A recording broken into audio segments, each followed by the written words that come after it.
예, 여러분 안녕하십니까, 김영룡입니다. 제가 오늘 극강 시리즈 5번째 강의가 되겠는데요. 오늘은 경쟁에 대해서 알아보고자 합니다. 제 극강의 목적은 우리가 좀 경제 개념을 정확하게 이해함으로써 이 부질없는 갈등과 마찰을 좀 완화하는데 기여하는 것이 목적입니다. 우선 경쟁에 대해서 말씀드리기 전에요. 지난번 강의에서 제가 약간 좀 더 언급을 하고 가야 될 한 두 가지만 짚고 넘어가겠습니다. 첫 번째는 기업가가 당면한 불확실성. 그것은 세계에서는 사례별 확률에 속한다고 그랬는데요. 사례별 확률에 속하기 때문에 이 빈도 확률과는 달리 경험적 확률도 알 수가 없고, 그리고 이제 평균적 피해액이랄지 손해액이랄지 이런 걸 알 수가 없기 때문에 보험료를 산정할 수가 없다. 그래서 이 보험 시장이 생기지 않는다라는 것을 강조를 한번 해드리고요. 그리고 두 번째, 기업가가 얻는 이윤에 대한 건데요. 이윤은 시간이 갈수록 사라지는 경향이 있습니다. 그래서 기업가가 얻는 이윤은 시장에서 일반적으로 저평가된 그런 생산 요소를 발견해 가지고 그런 생산 요소를 활용해서 나중에 제품을 만들어 가지고 그걸 팔아서 이제 이윤을 얻는다 그랬는데요.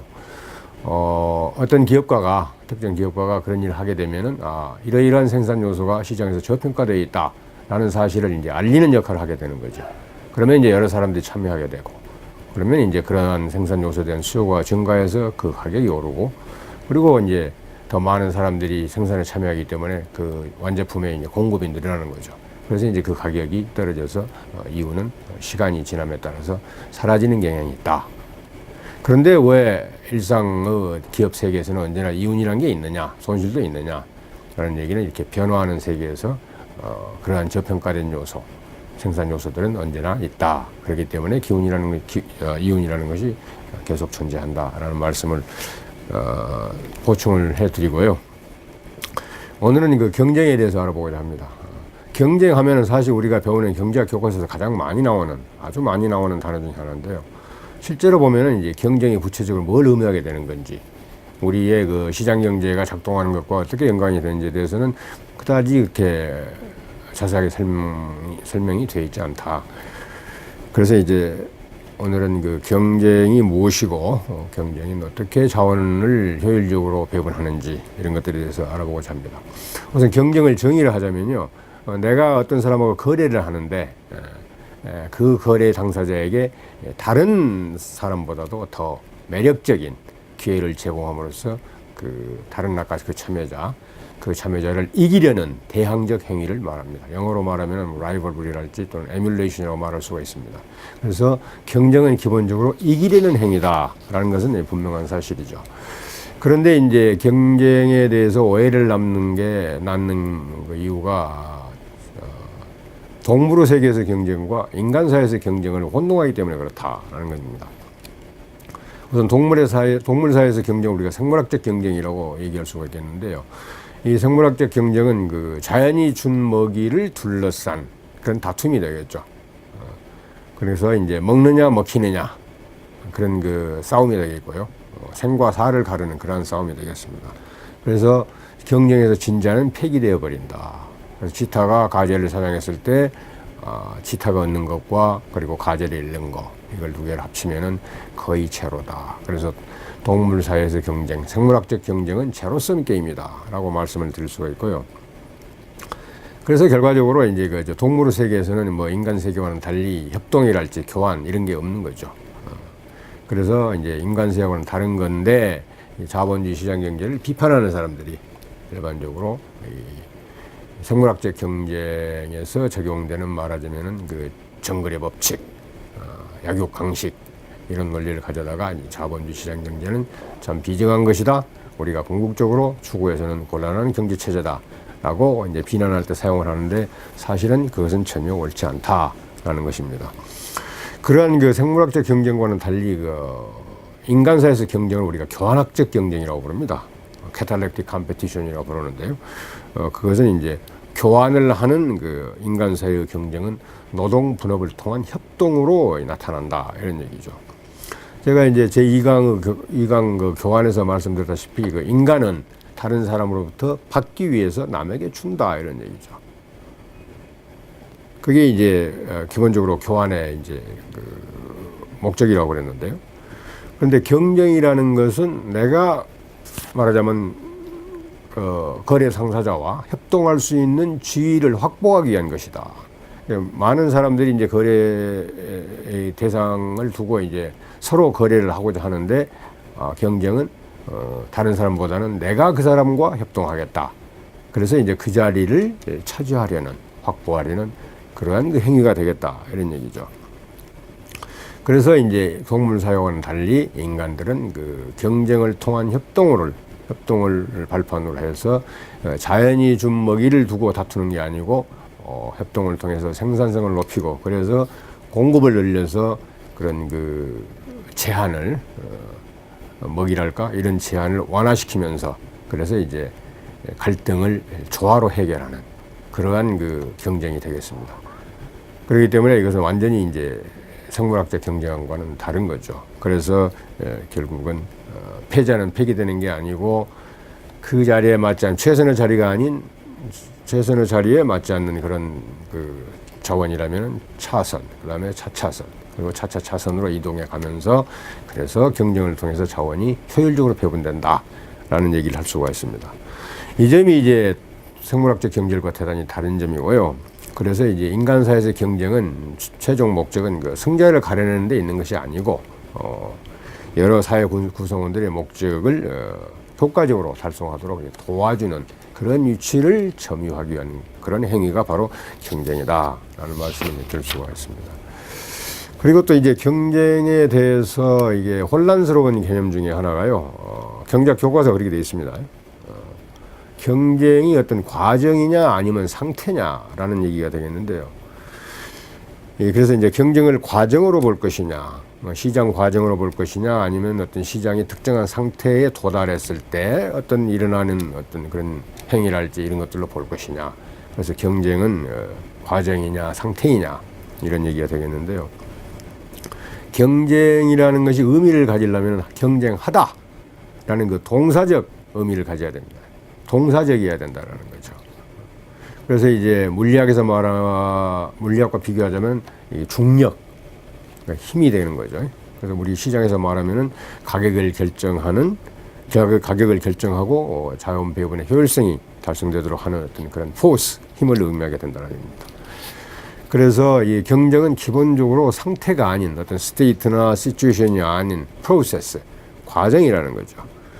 역시 이제 제2강의 교환에서 말씀드렸다시피 시장 과정이라 하면 시장 사회의 여러 구성원들이 각자의 행동을 사회적 협동이라는 요구사항에 맞춰 나가는 그러한 과정, 행위다라고 말씀을 드렸죠. 그래서 경쟁 개념이 의미가 있으려면은 이 경쟁하다라는 동사와 관련되는 상업 행위와 연결되어야 된다. 실제로 아담 스미스랄지 강띠용이랄지 그 이후 제이스 밀 이런 사람들은 그 경쟁을 시장 과정으로 파악을 했습니다. 그런데 이제 꾸르노 이후 이제 경쟁이 마치 상태를 의미하는 것처럼 이렇게 이제 변모가 됐는데요. 꾸르노는 여러분들이 잘 아시다시피 수학자죠. 그래서 꾸르노가 가졌던 질문은 뭐냐면은 오케이, 그렇다면은 모든 경쟁이 다 끝나고 난 다음에 상태는 무엇일까? 라는 것이 꾸르노의 질문이었어요. 그게 이제 결과로 나온 것이 요즘 많은 사람들이 그야말로 치열한 경쟁이 이루어지고 있다고 오해하는 완전 경쟁 시장이 되는 겁니다. 그래서 완전 경쟁 시장은 좀 이따 다시 보겠습니다만은 경쟁이 없는 상태입니다. 그래서 이제 경쟁과 시장 구조가 묶어져 버렸어요. 그래서 요즘은 경제학 책에 보면 시장 구조론 이렇게 돼 있는데 사실은 경쟁하고 시장 구조는 좀 다른 개념이죠. 그런데 이제 꾸르노의 말하자면은 완전 경쟁 모형은 상당히 수학적으로 아주 정치하고 사람들이 보면 상당히 매력을 느낄 만한 그런 요소들이 있습니다. 그래서 그러나 꾸르노는 정작 어떤 시장 구조하고는 상관없이 그런 설명도 하지 않았고요. 그런데 자본스나 에지워스 이런 사람들이 시장 구조와 경쟁을 결합을 시켰고 그 이후에 클라크와 프랭크 나이트라는 이 경제학자들이 대단히 정치화했습니다. 그렇다면 완전 경쟁 시장이라는 건 뭘 의미하느냐? 완전 경쟁 시장은 한마디로 말씀드려서 더 이상 경쟁 행위가 존재하지 않는 상태입니다. 그 말은 수많은 기업들이 시장에 참여해서 경쟁을 한 결과 모든 경쟁이 다 끝나고 이제는 경쟁하지 않는 많은 기업들이 존재하는 상태다. 이렇게 되는 거죠. 그래서 이제는 완전 경쟁 상태에서는 내가 다른 경쟁자보다도 더 매력적인 기회를 제공할 수 있는 그런 것이 없다 이런 얘기죠. 그렇기 때문에 다른 사람이 어떤 행동을 하는가를 우리가 주시할 필요가 없는 그러한 상태가 되겠습니다. 그래서 완전 경쟁 시장은 상당히 우리가 지적 구조물로는 생각할 수 있다. 모든 경쟁이 다 끝난 다음에 상태가 무엇일까? 라는 그런 그 지적 구조물로서는 의미가 있지만은 우리가 여기에는 한 번도 도달할 수가 없다. 왜? 세상은 매일매일 변하기 때문에. 그래서 경쟁이라는 그 용어가 의미를 가지려면은 아까 말씀드린 바와 같이 경쟁하다라는 동사적 의미가 돼야 된다라는 거죠. 예를 들면 초과 공급이 생겼으면은 있을 때는 이 가격이 내려와야 되는 거죠. 그럼 기업들은 더 많이 팔기 위해서 가격을 깎을 거다 이런 얘기죠. 이건 행위죠. 가격을 깎는다는 행위. 그러나 완전 경쟁 시장에서는 그런 행위가 있을 수가 없다. 모든 게 다 끝나버렸으니까. 그래서 이제 그 완전 경쟁 시장은 뭐 여러 가지 가정들이 있죠. 모든 뭐 상품이 똑같다랄지 수많은 참여자가 있다랄지 이게 상당히 이제 뭐 비현실적인 가정도 있지만은 그보다도 더 문제가 되는 것은 이 경쟁하다라는 이 동사적 개념이 이 상태와 완전 경쟁이 의미하는 상태와 양립할 수가 없다는데 그 완전 경쟁 시장에 대한 그 비판이 있겠습니다. 이 점에 대해서는 하이에크가 대단히 그 아주 강하게 비판을 하고 있는데요. 하이에크 논문 중에 경쟁의 의미, The Meaning of Competition이라는 논문이 있는데요. 여기에서 이제 비판의 핵심은 그렇습니다. 완전 경쟁이라는 것은 우리가 어떤 과정을 통해서 결과적으로 도달하려는 그러한 상태가 되는데요. 이미 경쟁 과정을 통해서 우리가 그 상태에 도달한 거죠. 그런데 그런 과정에 대한 언급 없이 마치 이미 다 끝난 상태에서 우리가 경쟁을 논의하는 것처럼 이렇게 얘기하고 있다는 거죠. 그렇게 되니까 실제로 경쟁 행위를 할 수 있는 범위랄지 이런 것들은 다 완전히 무시되어 버린다는 겁니다. 이게 이제 완전 경쟁의 이제 가장 큰 문제고요. 그래서 경제학자들이 과정에 의해서 결과적으로 나타나게 되는 어떤 상태를 논의하면서 마치 경쟁의 본질과 과정에 대해서 논의하는 것처럼 믿는 것은 스스로를 기만에 빠뜨리는 행위다 라고 이제 비판을 하고 있습니다. 그래서 우리가 잘 아시다시피 완전 경쟁 시장에서는 모든 가격도 알려져 있고 소비자 선호도 알려져 있고 그리고 생산자는 어떤 기술 수준 하에서 생산 요소를 어떻게 조합해 가지고 생산할 것인가 이런 걸 다 안다고 가정을 하는 거죠. 그 얘기는 무슨 얘기가 되겠습니까? 다 안다고 가정하기 때문에 기업가가 결정해야 될 것은 없는 거죠. 소비자가 결정해야 될 것도 없고 단지 계산 문제만 남게 된다.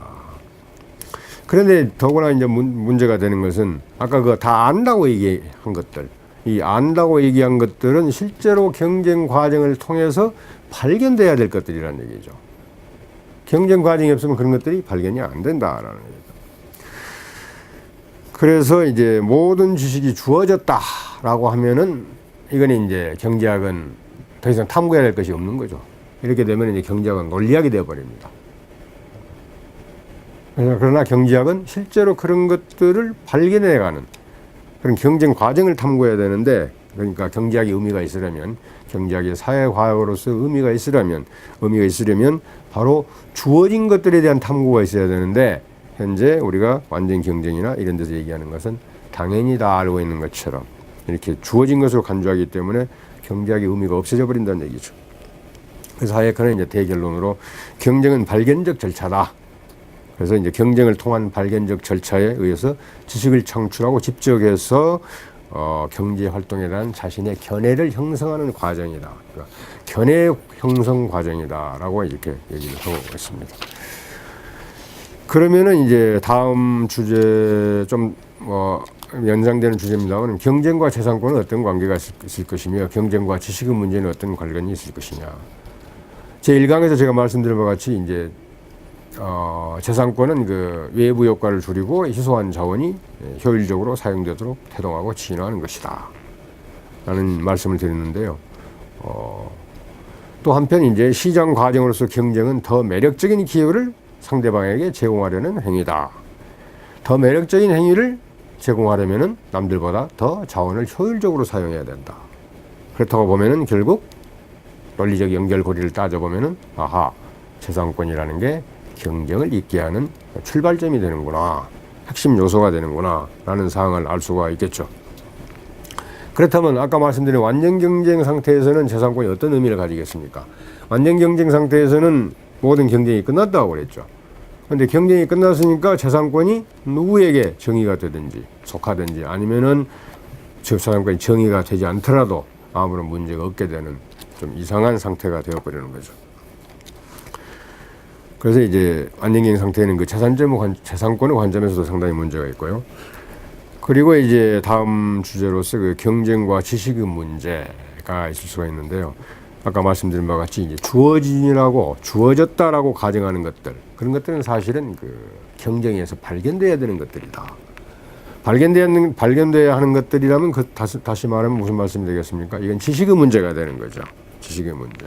근데 지식에는 과학적인 지식은 중앙 집중화가 가능합니다. 그런 지식이 있는가 하면 각 개인이 시간과 장소에 따라서 고유하게 가지고 있는 그런 그 현장 지식이 있는 거죠.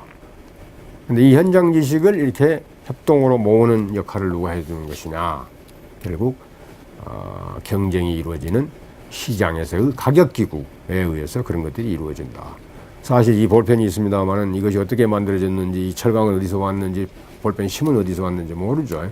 중국에서 왔을 수도 있고 미국에서 왔을 수도 있고, 그런 것들을 쭉 이렇게 협동으로 이끌어가지고 이 볼펜을 만들어낸 그런 것이 바로 무엇이냐?